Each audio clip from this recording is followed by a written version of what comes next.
Are you guys ready to blend some words with me today? Let's get ready! Today we're going to learn a new sound and some new words. Remember, when you see the letter V, make the sound V. Great job! V.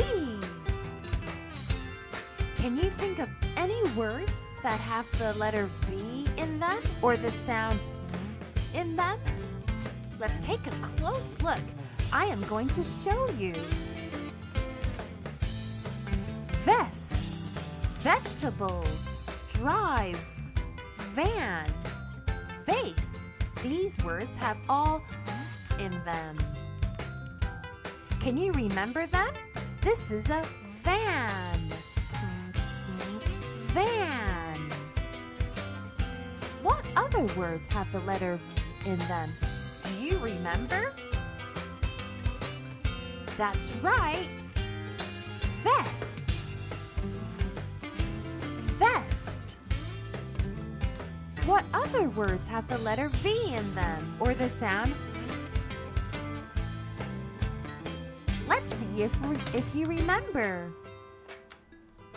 Drive. Very good.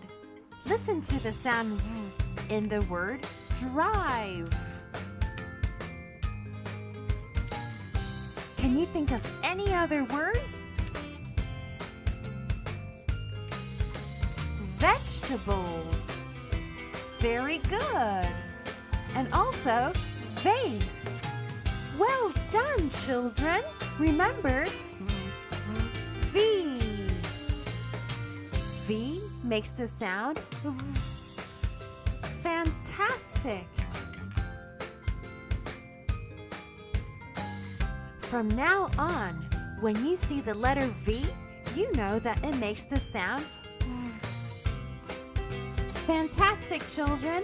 Hope to see you soon and keep up the great work.